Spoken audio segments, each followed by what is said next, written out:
जंगलों के अस्तित्व पर मंडराते खतरे को शायद जिम्मेदार अधिकारी देख नहीं पा रहे हैं, या फिर यूं कहें कि देखकर भी आंखें मूंद लेते हैं। जिस प्रदेश की पहचान ही अपनी प्राकृतिक सुंदरता और हरे भरे जंगलों से, उसी प्रदेश में माफिया राज के हावी होने के चलते जंगलों के अस्तित्व पर खतरा मंडराता जा रहा है। वहीं बीते दिनों रामनगर तराई पश्चिमी वन प्रभाग द्वारा की गई कार्रवाई से जंगलों में अवैध कब्जे और अवैध खनन पर बड़ी कार्रवाई तो हुई, लेकिन इस कार्रवाई ने विभाग की पोल भी खोल कर रख दी, क्योंकि इन जंगलों में लंबे समय से माफिया राज पनप रहा था और जंगलों के रखवाले बेखबर थे।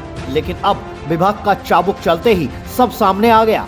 देखिए रामनगर से कुमाऊं वार्ता के लिए अकरम चौधरी की रिपोर्ट।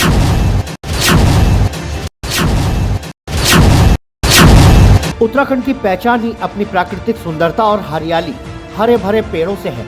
ये वही उत्तराखंड है जहां जंगलों के अस्तित्व को बचाने के लिए चिपको आंदोलन जैसे संघर्ष भी हुए और पर्यावरण को बचाने के लिए सुंदरलाल बहुगुणा जैसे पर्यावरणविदों ने जन जागरूकता की अलग भी जगाई। लेकिन अंतर्राष्ट्रीय स्तर पर पहचान रखने वाले कॉर्बेट टाइगर रिजर्व के आसपास के जंगलों के अस्तित्व को लगातार खतरा बनता जा रहा है, जहां जंगलों में माफिया राज के चलते कहीं अवैध खनन से धरती का सीना चीरकर जंगलों की जड़ें खोखली की जा रही हैं, तो कहीं हरे भरे जंगलों का विनाश हो रहा है, जिसको बचाने की जिम्मेदार अधिकारियों के कंधे पर तो है, लेकिन वो भी कभी कभार ही कुंभकर्ण नींद से जागते हैं। लेकिन जब जागते हैं तो बड़ी कार्रवाई भी सामने आती है। बीते दिनों तराई पश्चिमी वन प्रभाग के डीएफओ द्वारा की गई ताबड़तोड़ कार्रवाई से माफियाओं में खलबली मच गई।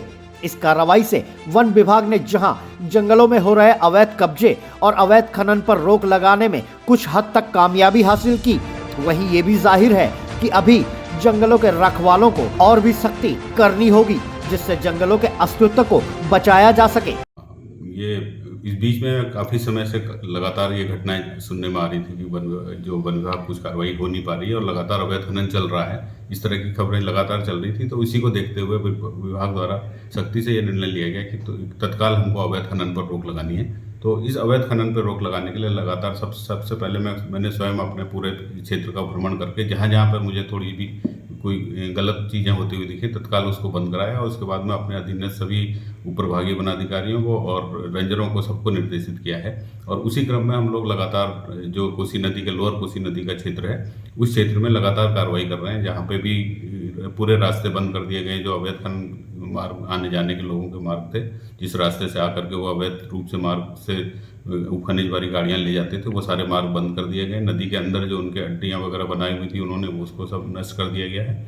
और ये भी मैसेज सबको क्लियर कर दिया गया कि अवैध खनन में या अवैध उसमें जो भी पकड़ा जाएगा उसकी तत्काल FIR की जाएगी और पुलिस कार्रवाई इसके ऊपर निश्चित रूप से की जाएगी। बहरहाल देर से ही सही, पर वन विभाग की इस कार्रवाई से हड़कंप तो मच गया है। वहीं विभाग यदि पहले से ही जंगलों की निगरानी सही तरीके से करता तो शायद इस तरह की कार्रवाई की जरूरत ही न पड़ती। लेकिन जिस तरह से जंगलों की जड़ों को खोखला कर धरती का सीना चीर अवैध खनन को अंजाम दिया जा रहा है और जंगलों के अस्तित्व को खतरा पहुंचाया जा रहा है, उससे कहीं न कहीं एक बार फिर गौरा देवी के चिपको आंदोलन जैसे जरूरत फिर न पड़े और प्रधानमंत्री के क्लीन एंड ग्रीन सपना कहीं माफियाओं के चंद पैसों के लालच में भेंट न चढ़ जाए। इसके लिए जरूरत है जंगल के रखवालों के सचेत रहने की।